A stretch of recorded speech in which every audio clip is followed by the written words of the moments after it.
Alors que 2021 se pointe à l'horizon, le monde se souviendra quand même longtemps de l'épisode planétaire de la Covid-19, bête noire de l'année 2020. Nous vous épargnons bien sûr les détails des origines et de la progression de ce virus à travers le globe, car il y a désormais bien assez de sources qui retracent le parcours dévastateur de ce phénomène. Dans cette ère post-Covid, où l'économie mondiale peine à retrouver une certaine stabilité, la culture et les industries culturelles auront elles aussi été profondément impactées. Le confinement, vécu au niveau national et mondial, aura été à la fois un arrêt des activités culturelles habituelles et un moment d'expérimentation de nouveaux moyens de diffusion de la culture. Des concerts et des expositions en ligne sont devenus monnaie courante. Aujourd'hui que Maurice et le monde se reconstruisent, les industries culturelles sont à un tournant de leur évolution. À Maurice comme ailleurs, les artistes et acteurs de la culture sont à pied d'œuvre pour résoudre des équations déjà difficiles avant la Covid-19. Comment vivre de la culture, comment bâtir et renforcer les industries culturelles dans cette nouvelle dynamique.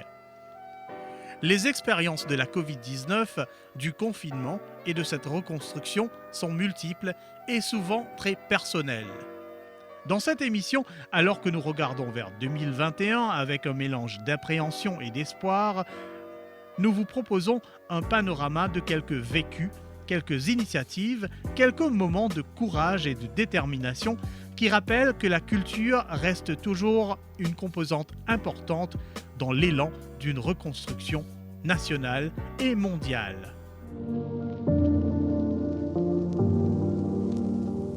Si tu rehausses, mettons, presque noir, on peut l'augmenter encore. Peu après le déconfinement, nous rencontrions dans le cadre de nos émissions l'artiste Anne Delplace. Française d'origine mais mauricienne d'adoption, elle reprenait peu à peu ses cours de dessin après cette période de confinement qui aurait été gravée dans les mémoires à Maurice comme à travers le monde. Durant ce confinement justement, Anne Delplace aura pris le parti de travailler sur un carnet, mais alors très différent de ses carnets de voyage habituels. Elle aura méthodiquement et diligemment retranscrit en peinture ses actions, ses observations et sa relation à l'information, unique point de contact avec le monde pendant cette période très spéciale. À l'heure de notre rencontre, la normalité reprenait peu à peu ses repères. Un moment de questionnement, d'interrogation pour elle, mais aussi un moment de se prendre en main pour rester à flot. Ça, c'est intéressant, tu vois, l'effet de transparence.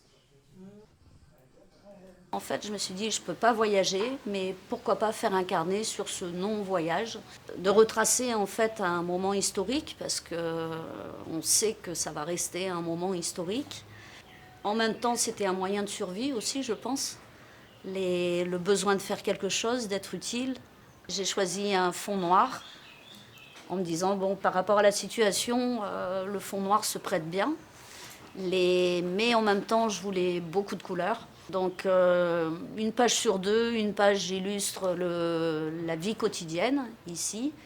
Et puis, de page en page, je suis rentrée de plus en plus dans l'actualité, en suivant la réouverture des supermarchés, les avions qui ramenaient des médicaments. Ça m'a fait un tableau de bord. Et ça a rythmé comme ça tout mon mois de confinement. Et j'avais hâte vraiment du moment de réouvrir. D'ailleurs, pour l'occasion, j'ai repeint tout l'atelier, les réagencé. J'attendais vraiment avec impatience. Et je pense les élèves aussi. Et c'est une façon aussi, le fait de travailler ensemble, on se redonne aussi un semblant de normal. On veut retrouver des moments ludiques, des moments d'expression. C'est très important en tout cas de se retrouver. Oui. On va le faire dépasser un peu de notre côté.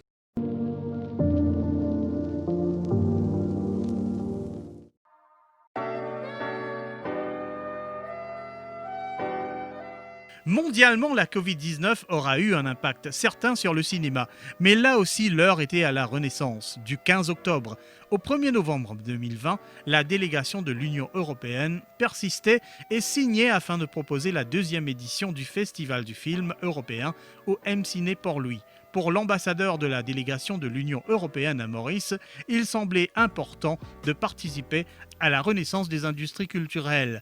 Dans cette nouvelle normalité, le cinéma restait bien sûr sujet aux précautions sanitaires et à la distanciation sociale.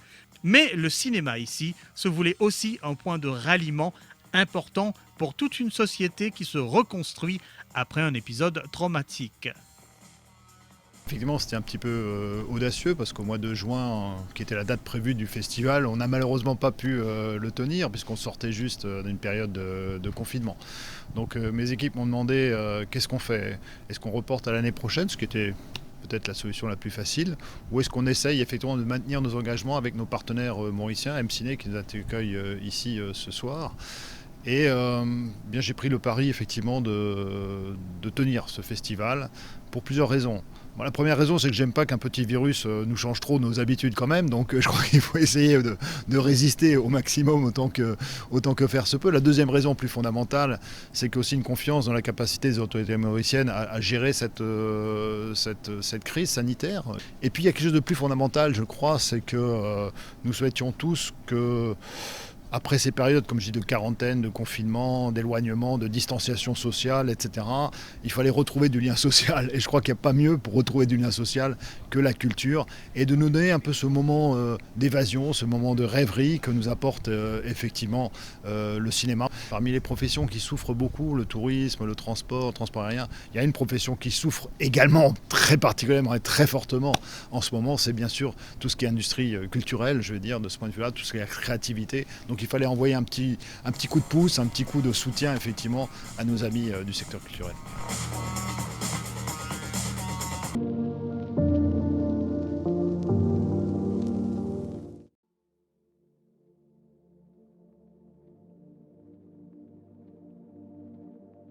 Si la Covid-19 aura impacté sévèrement le monde du spectacle et de la performance, côté peinture, les opportunités apparaissaient sporadiquement. C'est ainsi que relativement discrètement, en octobre, se tenait une vente des plus conséquentes. Le vendredi 30 octobre 2020, la galerie Illa de Cernay exposait la collection d'un particulier qui comptait de véritables trésors de l'art mauricien et de la région.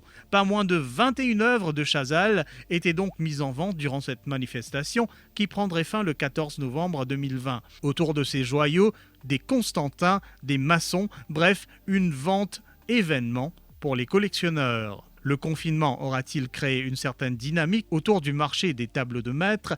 À chacun d'en décider.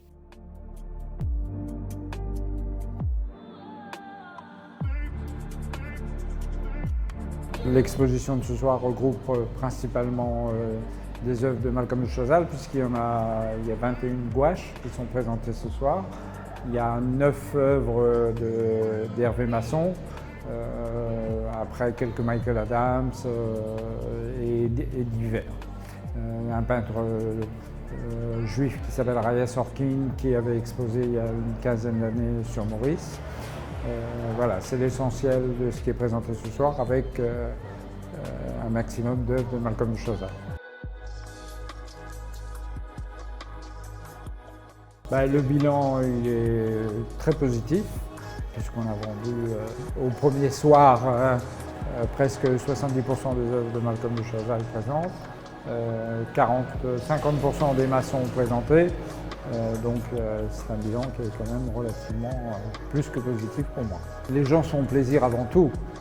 Après le déconfinement, ça a été très étrange parce qu'on a vendu peut-être le fait que les gens se soient retrouvés 2 mois chez eux et se sont dit tiens, on pourrait peut-être changer ça, on pourrait peut-être acquérir autre chose, mettre de la couleur ici. Et on a bien vendu le premier mois après le déconfinement. Après ça s'est un peu tassé. Mais étonnamment, on arrive à sortir 2 à 3 pièces par semaine, ce qui dans cette période-là est pas mal. 21 Chazal et 9 maçons, c'est pas tous les jours qu'on voit ça, donc je suis assez content d'avoir pu réunir cet ensemble de pièces. Malcolm de Chazal a pris de la valeur, puisque récemment, dans une vente en Afrique du Sud, il a atteint quand même un record d'enchères qu'il n'avait jamais atteint auparavant, puisqu'une pièce a été vendue 257 000 roupies.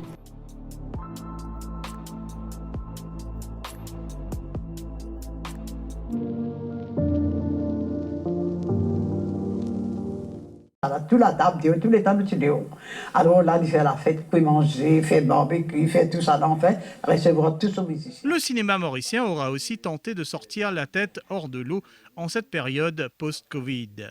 Parmi les quelques manifestations du 7e art cette année, nous étions au lancement du documentaire Philippe Thomas, le jazz du bout des lèvres de Gopalen Chelapermal, qui, quelques mois auparavant, lançait également sa fiction Daïn. Cet événement au Star Bagatelle annonçait la sortie prochaine du documentaire en salle durant le mois de novembre et se proposait comme un lieu de rencontre entre ces passionnés du cinéma et les partenaires ainsi que le public qui permettent à de telles productions d'exister. Première affaire qui est importante dire avec l'effet du Covid-19, les créateurs mauriciens ont besoin aussi de gagner de la vie. Et beaucoup de créateurs mauriciens, qui sont des musiciens, qui sont des artistes peintres, qui sont des écrivains, beaucoup c'est une activité à côté. Donc par exemple, moi, je prends l'exemple, comment nous dire dans le langage créole, tu roules de la cuisine parce que tu restes dans ton domaine de production audiovisuelle, mais tu fais bonnes affaires comme un projet, tu travailles des films d'entreprise, tu tournes un film qui permet de toi gagner un salaire, qui permet de toi vivre avec ça, faire vivre ta famille. Et Covid-19, malheureusement, pas favorise ça du tout parce que les couples voulaient avoir les pieds d'un artiste parce que peine à travailler pour eux. Moi, je connais depuis mars jusqu'à novembre, pas finir un projet qui n'apporte moi quelque chose en termes de gains financiers. Mais aussi, le Covid-19 est dans ce côté bénéfique. Un artiste gagne suffisamment le temps pour réfléchir, pour travailler sur l'écriture des autres projets. Par exemple, vous faites un film, il y a une étape de l'écriture. Donc, ça donne toi quand même les temps.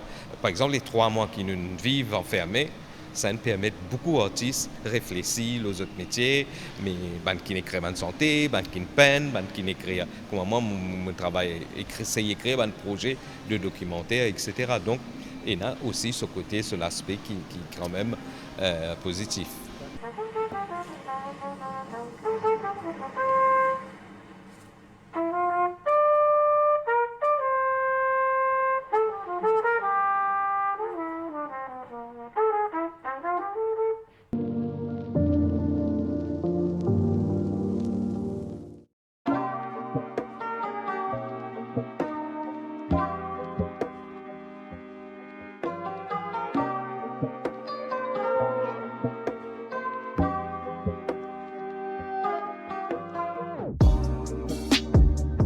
L'expérience de la Covid-19 à travers le monde et bien sûr à Maurice aura rappelé l'importance de la technologie numérique comme moyen de communication mais aussi de diffusion. Avec des salles de spectacle fermées, l'Internet est devenu instantanément la fenêtre privilégiée de la consommation culturelle au niveau mondial. Pas de hasard, mais certainement un rendez-vous pour l'Institut français de Maurice qui proposait durant le mois de novembre la 3e édition à Maurice de Novembre numérique, véritable vitrine des innovations dans le genre. Bande défilée, réalité augmentée, un rappel que la révolution technologique change le monde de l'art progressivement, sans retour en arrière. Novembre numérique, c'est le mois des cultures numériques, c'est l'occasion de montrer à un public diversifié toute l'étendue de cette technologie et son intervention dans le champ artistique, mais pas que. On a aussi du coding, des ateliers de pratique pour les jeunes. C'est une initiation, c'est de la découverte et donc c'est intéressant. La technologie est devenue particulièrement incontournable.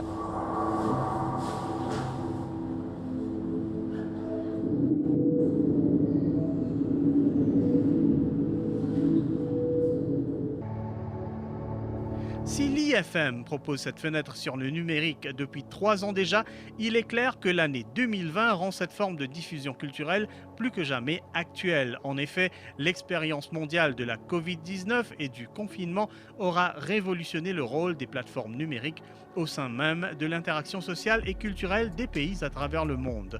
Une occasion donc d'explorer de façon assidue les nouvelles possibilités de cet horizon virtuel. Cette crise sanitaire qui est encore en cours, je pense, a bouleversé notre rapport au numérique et le rapport à l'art et la culture qu'on peut avoir vis-à-vis du médium numérique. Et ça, je pense que c'est essentiel, c'est-à-dire qu'il n'y aura pas de retour en arrière. C'est-à-dire que cette crise sanitaire a permis de diffuser, alors que tous les lieux culturels ont été et sont dans certaines parties du monde encore fermés, on a pu accéder via Internet à une représentation en direct d'un opéra, d'un concert. Et on l'a vu ici à Maurice. L'IFM a diffusé par exemple son tremplin musical Zapero online pendant le confinement.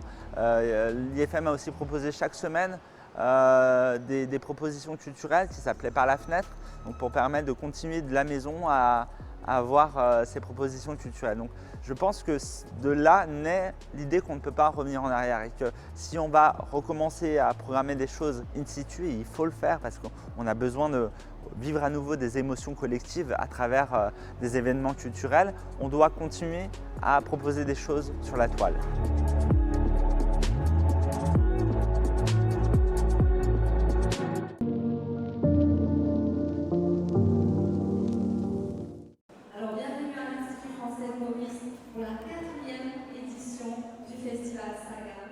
La danse compte certainement parmi les disciplines les plus affectées mondialement par la Covid-19 et ses séquelles. Comme tous les spectacles vivants, la danse contemporaine vit un impact sans précédent par rapport aux festivals mis en veille, aux lieux de performance rarissimes à travers le monde. Dans cette conjoncture difficile, la compagnie SR Dance, en partenariat avec l'Institut français de Maurice, proposait contre vents et marées la 4e édition de SAGAM, Festival de la danse contemporaine. Les frontières fermées empêchaient à ce rendez-vous d'avoir sa dimension régionale habituelle. Soirée de danse strictement locale donc, en ce vendredi 13 novembre 2020. SAGAM, Nuit de la danse, s'imposait et le public était fidèle au rendez-vous. Cette soirée était également retransmise en live à La Réunion par le biais des réseaux sociaux.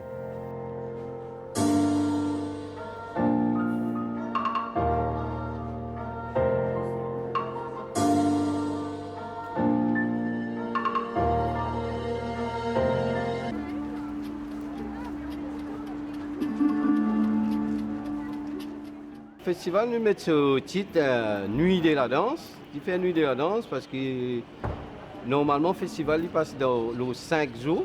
Le festival international il passe aux 5 jours. Mais là nous pouvons faire l'île un jour à cause des moyens financiers, tout ça, sponsors. Et c'est pourquoi nous mettons les Nuit de la danse parce qu'il y a plusieurs sites que nous trouver, plusieurs places qui nous font spectacle, qui nous font mal représentation là. Il y a une chose spéciale, SAGAM 4e édition. Pourquoi elle est spéciale? Parce que normalement, nous avons 7 à 8 pays étrangers qui sont avec nous. Mais comme Covid, ils n'ont pas qu'à venir. Et là, nous pouvons faire 10 avec Mauriciens. Les Mauriciens, c'est à côté, nous avons plusieurs cultures. C'est nous avons plusieurs cultures, indiens, chinois et même en Anapaten. Et c'est sa richesse qui nous peut montrer aujourd'hui et c'est nous la force.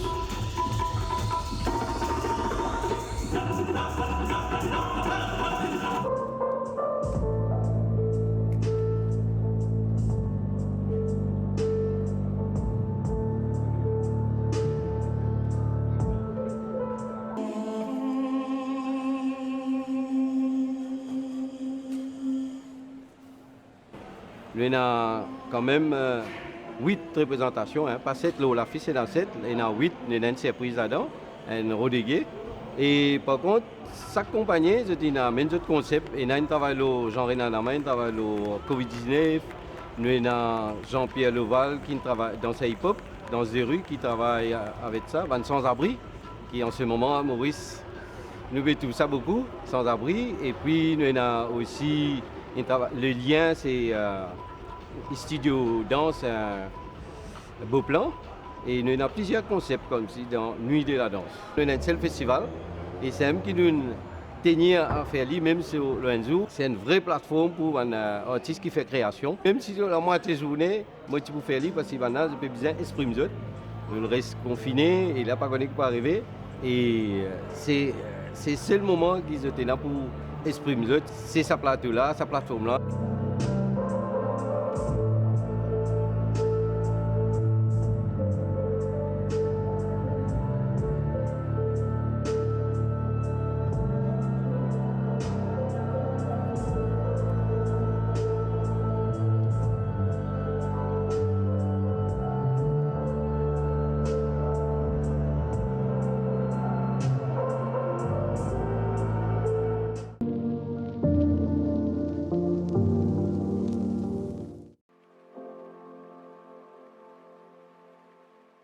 Fin novembre, Ismet Ganti exposait des estampes et son installation Emotion Sequencer Project à Imaya Phoenix. Pour ce maître contemporain de l'art mauricien, la Covid-19 n'aura pas été un élément perturbateur. Toutefois, c'est un rappel, selon lui, de la limite des systèmes actuels au niveau mondial qui demandent à être radicalement revus. La crise actuelle, enfin crise, je ne sais pas si c'est une crise, c'est une manière de dire, non, ne m'a pas affecté du tout par rapport à mon travail, mais je vois au-delà de ça. Je pense que le monde dans lequel nous vivons est appelé à changer rapidement. Parce que trop de nos systèmes aujourd'hui sont complètement dépassés, d'une part, et nous conduisent vers des choses qui n'ont plus de sens par rapport à l'humain. C'est peut-être l'occasion de comprendre que le temps de changer est arrivé. C'est peut-être l'occasion de nous permettre de réfléchir, à essayer de refaire le monde autrement, pour que ça soit un peu mieux.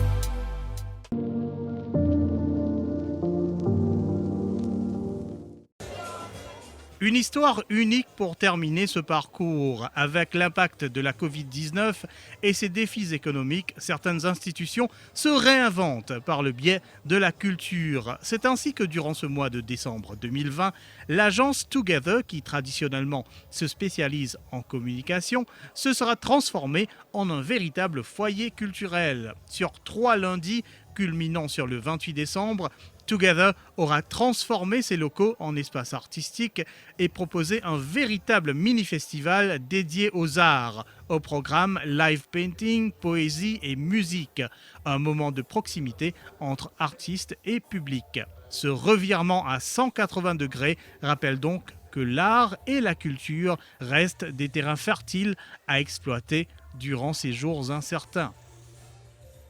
En fait, comment dire, nous sommes dans un contexte très difficile avec Covid, que beaucoup d'agences comme nous passent dans une difficulté.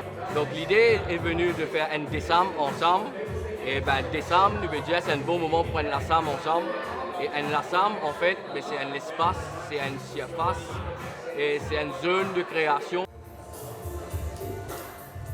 Le challenge était vraiment trouver un concept qui nous a 3 semaines de battement, qui nous a fait en 3 semaines avant l'année, comment dire. Donc après, ce qui est intéressant, c'est qu'il y a un regroupement d'artistes qui nous retrouve autour, together. Nous venons des pays très loin, comment dire, ensemble, nous ben comme bien, évasion, etc., etc. Donc nous revenons à Nicolas, comment dire, pour donner un renfort. Et moi, c'était les mots qui m'appellent la partie direction artistique de l'événement. Donc l'ensemble, qui fait l'ensemble, c'est parce qu'il y a des affaires très intimes que tu passes. Il y a toujours des affaires qui ont déroulé dans l'ensemble. Mais nous prenons l'ensemble comme le cerveau aussi. Ça veut dire l'imagination. Donc, il n'est pas forcément un ensemble 4 mirailles. Il y a n'importe quoi, en fait. Il y a n'importe quoi un ensemble. Il y a tout dans l'ordre, tout dans l'ensemble.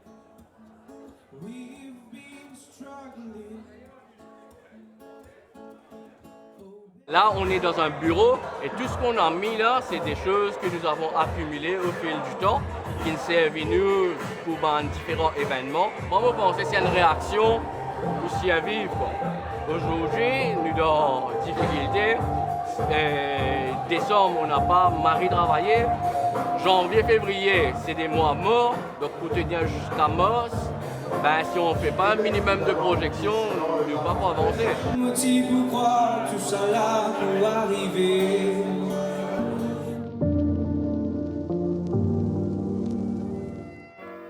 Voilà donc un ensemble d'expériences et de perspectives de nos acteurs culturels qui donnent un aperçu de la complexité et la variété d'expériences vécues dans ce milieu. Ces moments témoignent aussi de la ténacité de nos créateurs qui persistent à créer et à partager leurs créations, même dans les circonstances les plus difficiles. Nous entrevoyons aussi le rôle fondamental de la technologie, désormais au cœur même de la transmission culturelle. Ce n'est certainement pas une liste exhaustive, mais c'est un rappel de la multiplicité de considérations nécessaires pour appréhender l'impact du phénomène de la Covid-19 sur un secteur éternellement vulnérable. Mais c'est aussi un témoignage que des solutions économiques existent parfois aussi dans cette filière culturelle et ne sont pas à négliger dans un plan de reconstruction national et global. Au crépuscule de 2020, il convient de méditer sur les forces et les fragilités du secteur culturel, sur les enjeux et les solutions, sur les pertes et les acquis, ainsi que les nouvelles avenues possibles. 2020 sera nécessairement l'année de la solidarité, et il semble clair qu'au niveau du paysage culturel local, artistes, partenaires et le public seront fidèles au rendez-vous, main dans la main.